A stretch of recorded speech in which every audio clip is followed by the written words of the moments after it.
Praise the Lord. प्रभु यीशु मसीह के मधुर नाम में आप सबको जय मसीह की। और बहनों भाइयों, जैसा कि हम और आप सभी लोग जानते हैं कि मैं और आप उपवास के दिनों में प्रवेश कर चुके हैं और बाइबल हमें बताती है कि उपवास हम मसीही लोगों के जीवन में क्यों आवश्यक है। और उपवास के साथ साथ परहेज और साथ में परमेश्वर के निकट आने का जो हमको मौका मिलता है, ये हमारे लिए कितना आत्मिक शुद्धि और आत्मिक सामर्थ्य को बढ़ाने का एक अच्छा समय है। तो जैसा कि आप सभी लोग जानते हैं कि अब उपवास के दिनों में हम लोग प्रवेश कर चुके हैं और आने वाले समय में हम लोग पूरे 40 दिन तक उपवास में रहेंगे और उपवास के 2-3 दिन गुजर भी गए हैं। तो मैं ये बताना चाहता हूँ आपको कि क्या मेरे और आपके मन में या दूसरों के मन में जो गैर मसीही हैं या मसीही हैं और उनके मन में एक प्रश्न आता होगा कि ये उपवास क्यों, यानी मसीह समाज में ये उपवास क्यों, और ये दिन क्या किसी पास्टर ने उनके ऊपर थोप दिए हैं या किसी कलीसिया ने थोप दिए या किसी व्यक्ति ने उनको कह दिया है कि उपवास रखना है। तो आज का विषय हमारा ये है कि मसीही भाइयों के जीवन में उपवास क्यों और कैसे। तो आइए इसको हम लोग बाइबल से समझेंगे और देखेंगे, और ताकि मेरे और आपके जो ये उपवास के दिन हैं पूरी तरीके से प्रभु को ग्रहण योग्य हों और मैं और आप प्रभु के साथ साथ अपनी आत्मा को और भी अधिक पवित्रता के साथ, अपनी आत्मा को और अधिक सामर्थ्य के साथ, अपनी आत्मा को और अधिक आध्यात्मिकता के साथ में प्रभु के साथ जोड़ सकें। तो आइए इस बारे में हमने एक वचन लिया है, योएल की पुस्तक है, उसका 2 अध्याय और उसकी 12, 13, 14 आयत यहाँ लिखा हुआ है। तो अभी यहोवा की यह वाणी है, अभी भी सुनो, उपवास के साथ रोटते पीटते अपने पूरे मन से फिर कर मेरे पास आओ। अपने वस्त्र नहीं, अपने मन ही को फाड़कर अपने परमेश्वर यहोवा की ओर फिरो, क्योंकि वह अनुग्रहकारी, विलंब से क्रोध करने वाला, करुणा निधान और दुख देकर पछताने हारा है। क्या जाने वह फिर कर पछताए और ऐसी आशीष दे जिसे तुम्हारे परमेश्वर यहोवा का अन्न बलि और अर्घ दिया जाए। मेरे भाई, इस आयत में हम लोगों ने पढ़ा कि यहाँ पर लिखा हुआ तो भी यहोवा की यह वाणी है कि अभी भी सुनो, यानी यहोवा की वाणी कि अभी भी सुनो। जब किसी बात पे जोर दे के कहा जाता है, मान लीजिए हम लोग अपने बच्चों को कोई शिक्षा देते हैं तो कहते हैं अभी ध्यान से सुन लो, हैं तुम सुन नहीं रहे हो। तो परमेश्वर का वचन कहता है कि यदि हमने अपने जीवन में कोई गुनाह खता किए हैं तो ये जो 40 का मौका है मुझे और आपको ये अवसर देता है कि अभी भी सुनो, पश्चाताप का दिन है और हम लोग पछताएं। हम लोग, बाइबल बताती है जैसे कि मान लीजिए हमने उपवास रखा है और उस उपवास में हम ये शो कर रहे हैं कि हम उपवासी हैं और हम ये शो कर रहे हैं कि हम जो है कुछ खाया पिया नहीं है, या हम ये शो कर रहे हैं कि नहीं मैं तो बहुत धार्मिक हूँ। तो बाइबल बताती है, आगे चल के मैं बताऊँगा कि परमेश्वर को ऐसा उपवास पसंद नहीं है, क्योंकि यहाँ परमेश्वर कह रहा है कि वस्त्र नहीं बल्कि अपने मन को फाड़कर मेरे पास आओ, यानी मेरे पास क्या करो, लौट आओ। और नए नियम में भी हम लोग देखते हैं उड़ाऊ पुत्र का एक जो जिक्र था कि उड़ाऊ पुत्र जब अपने पिताजी के पास लौट रहा था तो पिता ने उसको दूर से ही देखा और दूर से देखने के बाद उसको जाके तुरंत गले से लगा लिया और बाइबल बताती कि बहुत चूमा। यानी परमेश्वर का ये जो मुझे और आपको एक अच्छा समय मिला है कि परमेश्वर के साथ हम अपने अच्छे समय को बिताएं, तो ये बाइबल के अनुसार है और बाइबल बताती है, क्योंकि परमेश्वर ने कहा है कि उपवास का दिन ठहराओ।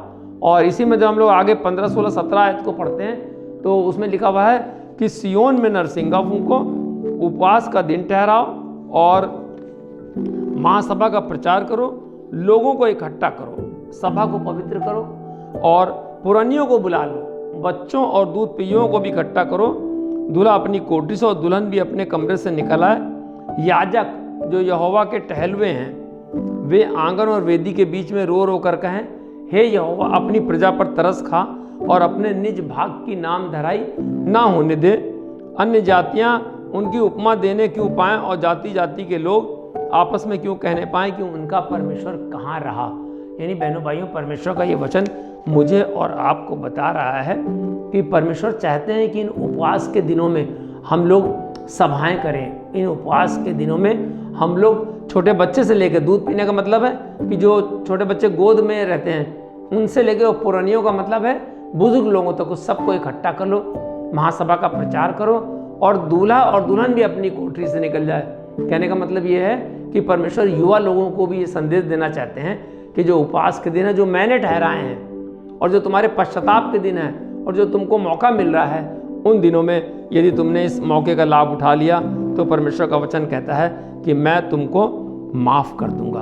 यानी परमेश्वर चाहते हैं कि मुझे और आपको माफ़ी मिले, क्योंकि यहोवा परमेश्वर ने यशायाह की पुस्तक में ये बात कही, उसका पहला अध्याय और 18वीं आयत उन्होंने बोला कि यहोवा कहता है आओ हम आपस में वाद विवाद करें, यानी आपस में हम लोग बातचीत करें। परमेश्वर मुझसे और आपसे बातचीत करना चाहता है और कहता है तुम्हारे पाप चाहे लाल रंग के हों तो भी वे हिम की नाई उजले हो जाएंगे, और चाहे अर्गवानी रंग के हों तो भी वे ऊन के समान श्वेत हो जाएंगे। यानी ये जो उपवास, मैंने अभी आपको बोला कि उपवास क्यों, तो उपवास क्यों को यहाँ पर हम लोग इस बात से, बाइबल के इन वचनों से साबित करते हैं कि ये परमेश्वर की ओर से उपवास ठहराने के लिए परमेश्वर ने कहा है, उपवास रखने के लिए परमेश्वर ने कहा है। और हम लोग जानते हैं कि जब मूसा परमेश्वर से मिलने के लिए जा रहा था तो उसने 40 दिन 40 रात तक उपवास रखा, क्योंकि वो जानता था कि मुझे अपने आप को पवित्र करना है। और तब वो परमेश्वर से जब मिलने गया सीने पर्वत पे 10 आज्ञाओं को लेने के लिए, जब वो लौट रहा था तो उसका चेहरा इतना चमक रहा था कि लोग उसकी ओर देख नहीं पाते थे। तब उसके साथियों ने उसके चेहरे को क्या करा था, ढक दिया था। तो बहनों भाइयों, जब ये 40 दिनों में हम लोग उपवास को परमेश्वर की आज्ञा के अनुसार और परमेश्वर की इच्छा के अनुसार अपनी तमाम अभिलाषाओं को छोड़ते हुए, तमाम सांसारिकता से विरक्त होते हुए, अलग रहते हुए हम अपने इन दिनों को बहुत ही आत्मिकता के साथ प्रभु के निकट बिताते हैं, परमेश्वर का वचन पढ़ते हैं, पढ़ाते हैं, सुनाते हैं, मनन करते हैं। तो जैसा कि परमेश्वर का वायदा है कि तुम्हारे पाप चाहे लाल रंग के हों, चाहे उससे भी गहरे रंग के हों, वे हिम के समान सफ़ेद हो जाएंगे। यानी उपवास क्यों? क्योंकि उपवास परमेश्वर ने ठहराया है, और उस उपवास से आपको पुरस्कार क्या मिलेगा कि आपके सारे पाप क्षमा हो जाएंगे।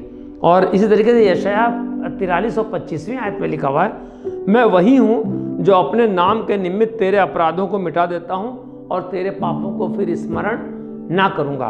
परमेश्वर का वचन कह रहा है कि मैं तेरे अपराधों को फिर से जो है स्मरण नहीं करूँगा। अब ये बात आती है कि उपवास परमेश्वर की ओर से ठहराए गए, और उपवास क्यों ठहराए गए हैं उपवास के दिन, ये 40 के दिन, ताकि मैं और आप पश्चाताप कर सकें। और बाइबल यहाँ पर बताती है कि प्रभु यीशु मसीह ने भी 40 दिन तक, जब उनका बपतिस्मा हुआ और उसके बाद जब पवित्र आत्मा उनको जंगल में ले गया ताकि शैतान से उनकी परीक्षा हो सके, तो मैं और आप अच्छी तरीके से जानते हैं कि प्रभु यीशु मसीह 40 दिन और 40 रात तक उन्होंने कुछ भी खाया पिया नहीं। और जब उनके वो समय पूरा हुआ तो शैतान ने उनकी परीक्षा ली और कहा कि प्रभु यीशु मसीह से कि आप भूखे हैं और अगर ये पत्थरों से कहें तो ये रोटियां बन जाएंगी।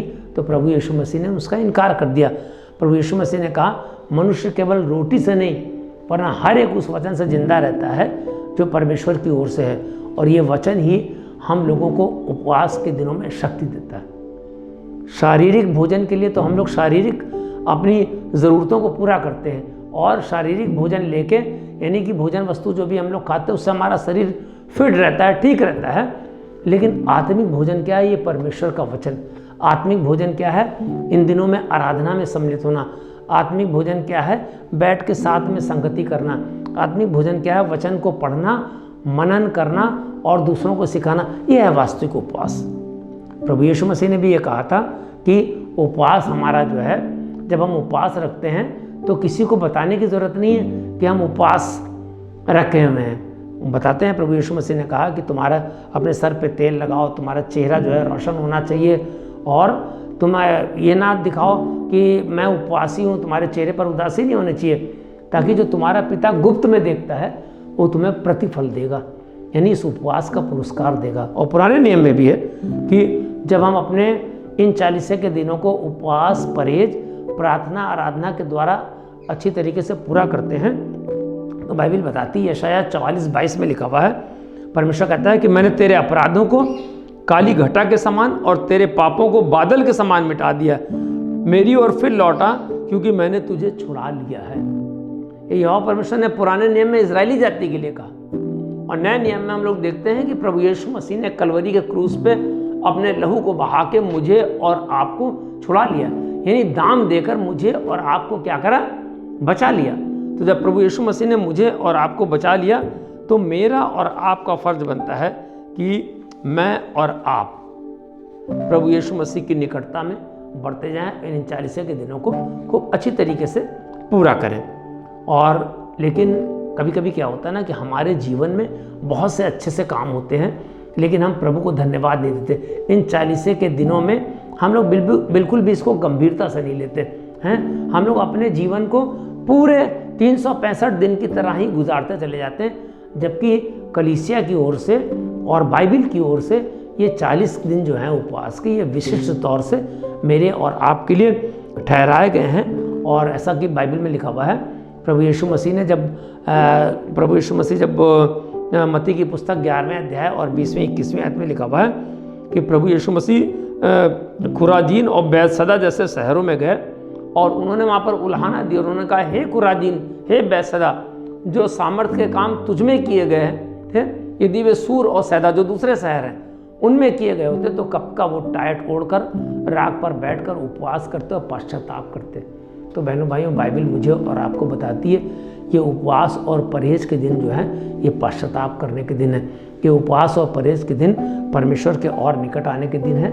और इन दिनों में यदि हम परमेश्वर की हुजूरी में अपने आप के समय को बिताते हैं तो आप जान लीजिए पुरस्कार स्वरूप परमेश्वर आपके पापों को क्षमा प्रदान करेगा। और जैसा कि बाइबल बताती है कि प्रभु यीशु मसीह ने कहा था एक डाकू को कि आज ही तू मेरे साथ स्वर्ग में होगा। ये पश्चाताप का अवसर जो है, आज ही अगर प्रभु यीशु मसीह का आगमन हो जाए तो मैं और आप पश्चाताप के साथ अपने पापों की क्षमा मांगते हुए उसकी शरण में उसके साथ जा सकते हैं। तो ये 40 के दिन कैसे, यानी कलीसिया ने नहीं ठहराया बल्कि स्वयं परमेश्वर ने ठहराया, कलीसिया ने उसको आगे बढ़ाया। और क्यों? क्योंकि ये मेरे और आपकी आत्मिक उन्नति के लिए बहुत आवश्यक है। और इसलिए मुझे और आपको इन दिनों को पूरी पवित्रता के साथ और पूरे पश्चाताप के साथ परमेश्वर के निकट आना चाहिए, क्योंकि वो कहता है कि मैं वही हूँ जो अपने नाम के निमित्त तेरे अपराधों को मिटा देता हूँ और तेरे पापों को फिर स्मरण ना करूँगा। यानी बहनों भाइयों, जो मुझे और आपको मौका मिल रहा है, बाइबल में और अनेक उदाहरण हैं। हम लोग डैनियल का उदाहरण देखते हैं। जब डैनियल यिर्मयाह नबी की किताब पढ़ रहा था और उसने देखा कि 70 साल के बाद में जो है यरूशलेम उजाड़ हो जाएगा, तो बहुत दुखी हो गया। और बाइबल बताती है वो राख पर बैठ गया, उसने पश्चाताप किया, यानी उसने इजरायली जाति के पापों के लिए, अपने नहीं, मतलब वो तो धार्मिक व्यक्ति था और अपने और इस्राएली जातियों के पापों के लिए उसने प्रायश्चित किया और परमेश्वर ने उसकी सुधि ली। इसी तरह हम लोग देखते हैं कि नहम्याह की पुस्तक में एक जगह हम लोग देखते हैं कि किस तरीके से इजरायली जाति ने अपने पूर्वजों के लिए प्रायश्चित किया और उपवास किया। तो बाइबल के अनुसार ये उपवास और परहेज के दिन और प्रायश्चित के दिन मेरे और आपके लिए निर्धारित किए गए। इसलिए यदि कोई आपसे सवाल करता है कि भाई आप उपवास क्यों रखते हो, आप बताइए। हमारा बिब्लिकल है, बाइबल के अनुसार है, ये हमारी धार्मिकता को पूरा करता है और हमारी ड्यूटी है ये कि हम इन दिनों को बहुत अच्छी तरीके से सेलिब्रेट करें। एक प्रकार से देखा जाए तो इसको मनाने जैसा है। और जब हम मनाते हैं तो जब हम आज करेंगे तो हम अपनी पीढ़ी को, यानी अपने आने वाले बच्चों को भी सिखा सकेंगे और वो भी अपने पापों के प्रायश्चित के लिए इन दिनों में और बाकी सारे साल के दिनों में प्रभु यीशु मसीह से अपने पापों की क्षमा मांगेंगे और यहोवा परमेश्वर उन्हें क्षमा करेगा और आशीषों से भर देगा। ये वचन जो उपवास के बारे में और प्रायश्चित के बारे में आप और आपके पूरे परिवार को आशीषित करे और इन 40 के दिनों में परमेश्वर आपको प्रायश्चित, क्षमा के साथ साथ भरपूरी, हर एक प्रकार की, हर एक आशीष की, हर एक कमजोरी को दूर करे और हर तरह की आशीषों से आपको भरपूर कर दे। जय मसीह की।